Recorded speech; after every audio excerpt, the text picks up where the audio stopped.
Okay, today guys, we're talking about the home buying process. Stay tuned to the end. We're going to talk about all of what it looks like so that way you guys will have a good idea if you're thinking about buying.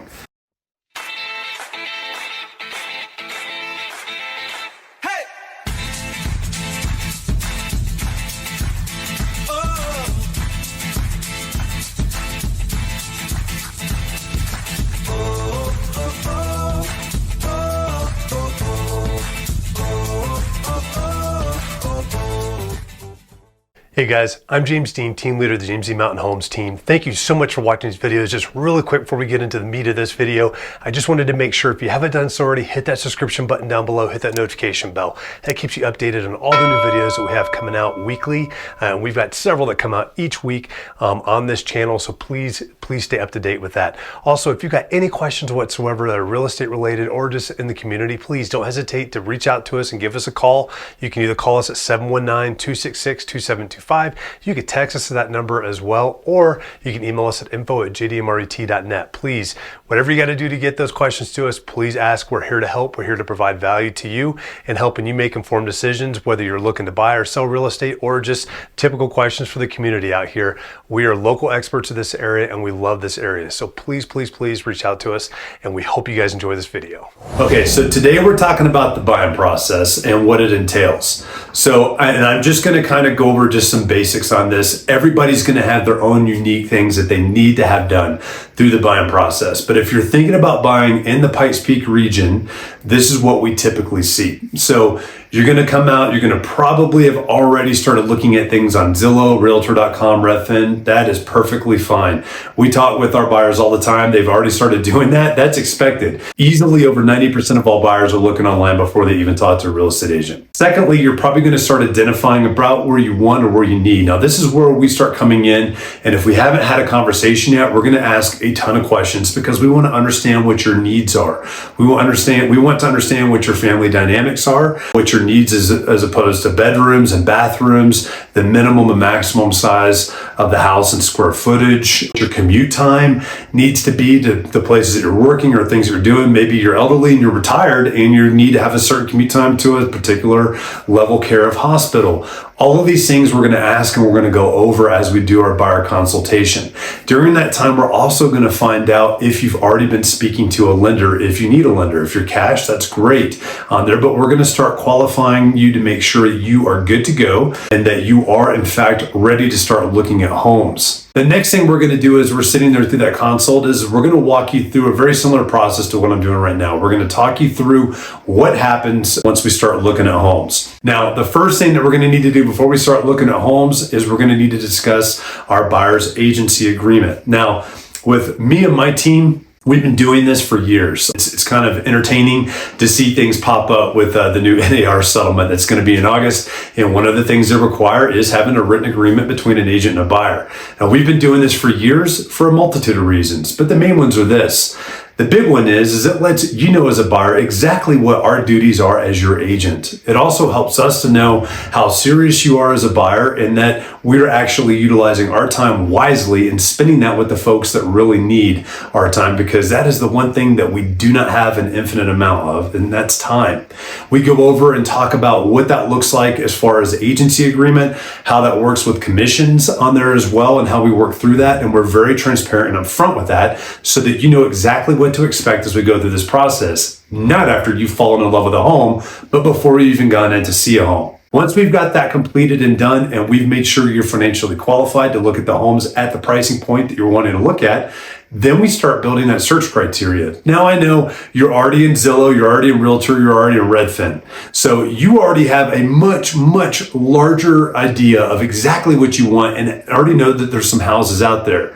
Long gone are the times that agents are out there finding that particular home for you because they're the only ones with access to it. You've got so much data at your fingertips. That is 100% something that you're going to be doing night and day, looking at things as they pop up. What I do as an agent and what my teams do as agent, or my team does as agents as well, is we are still going to want to put you into a search.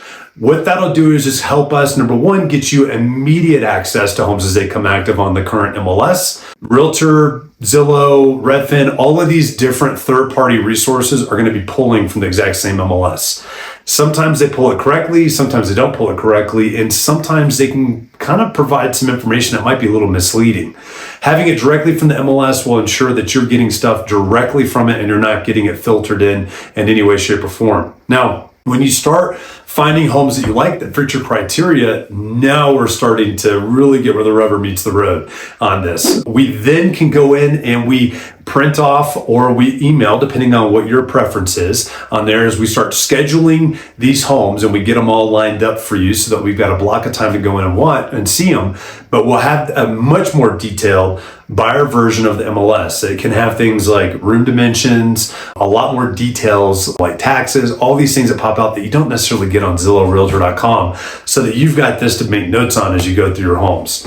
Now, we always recommend with our buyers that we don't go and see more than 5 homes in one day. Why is that? Well, that's really pretty simple. I mean, it's going to feel like if you've got a lot of things that might meet your criteria, it might feel like we're kind of limiting you. But number one, there's a certain amount of homes that we have got the experience with walking through with buyers on there that we know it's no longer going to be anything that's productive. 5 is that limit, because you're going to have a hard time remembering the first home you walked in. There's a lot of emotion. There's a lot of just, is this the right home? There's just added stress that goes to that as you're trying to figure out which home you're wanting to purchase and live in for the next few years of your life there. And we want you to make sure that we can actually spend the amount of time that we need to, plus you can remember those homes you've gone into. I'm a realtor. I do this all the time, and I have a hard time if I'm going in 10 homes in one day, remembering what the first few homes even looked at, and that's with different clients. So it just helps you a lot to just be able to set that, and we can set up multiple days if it looks like that. The second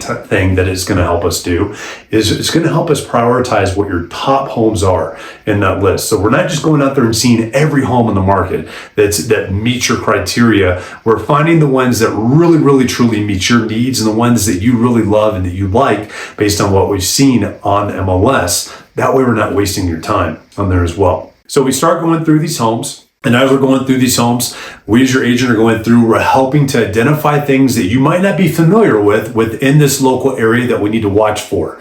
Things that are both good and bad that we'll be going through with this as well. We'll be talking you through that. We'll also be listening and watching your body language to see what your excitement level is. Some people have a very outgoing type, just always expressing things and are really, really happy. You can really read them easily. Other folks are going to be very conservative and kind of drawn in, and just watching that kind of helps us to know how to help you even more also as we continue to build that relationship.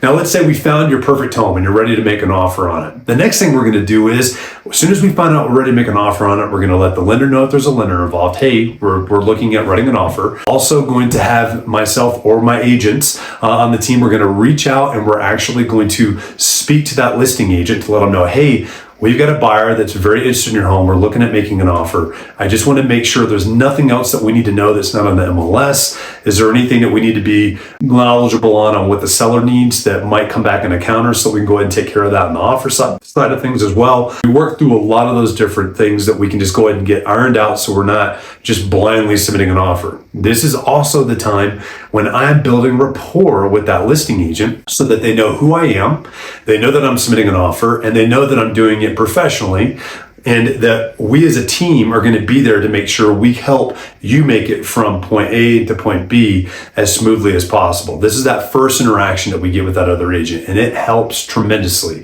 When I'm on the listing side and agents don't do this and they just submit things blindly, it is definitely a red flag that I'm always nervous about with, what do we have going on? This person doesn't look like they're going to be very communicative, or at least, just letting us know what's going on. So that's one of the first big steps.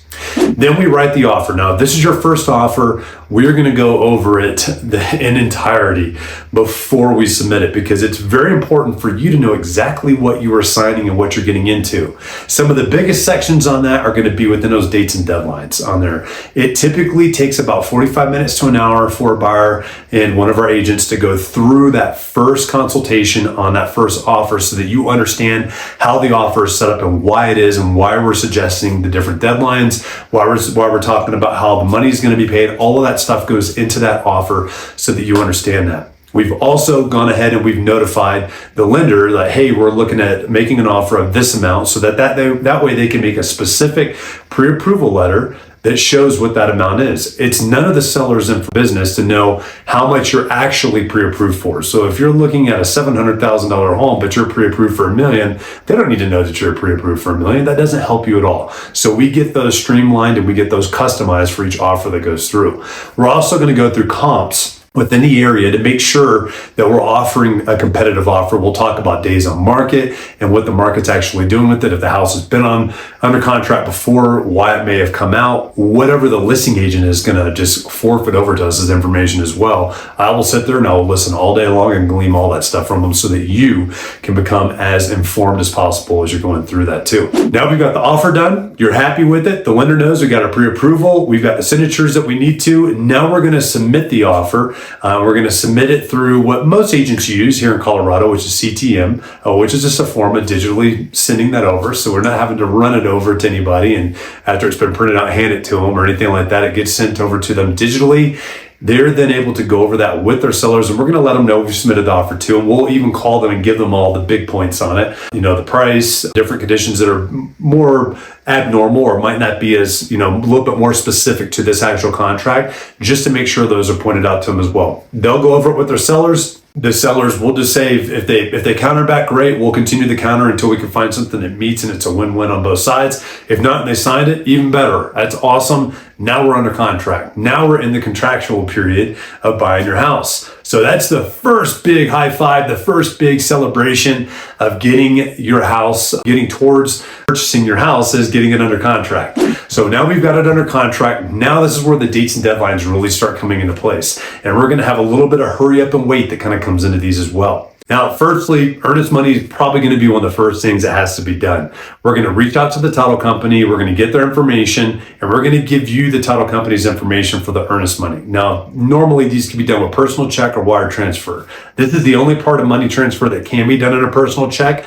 Once you get down to closing, it has to be a wire transfer or a cashier's check. It has to be good funds because it has to be able to clear immediately at the closing table. We'll get back to that later. But we'll give you their information so that you can get that information specifically. We don't handle your earnest money. I don't want to handle your earnest money. It is the title company that handles that. Now, you're going to have multiple conversations with us where we're going to continuously talk about, be very careful. If you get somebody that calls you and gives you wiring instructions, somebody that emails you and gives you wiring instructions, you have the number because I have sent it to you or one of our agents have sent it to you for the title company. Always call and verify. Make sure you're in control of knowing exactly that you're calling the right person and verifying those wiring instructions because there is a lot of fraud that can go on out there with this as well. And we want to make sure your money's safe and it goes to where it's supposed to. So you get your earnest money turned in. You're probably going to be getting the seller's property disclosures, which I'm going to tell you right now, seller's property disclosures, I've seen great ones. I've seen terrible ones.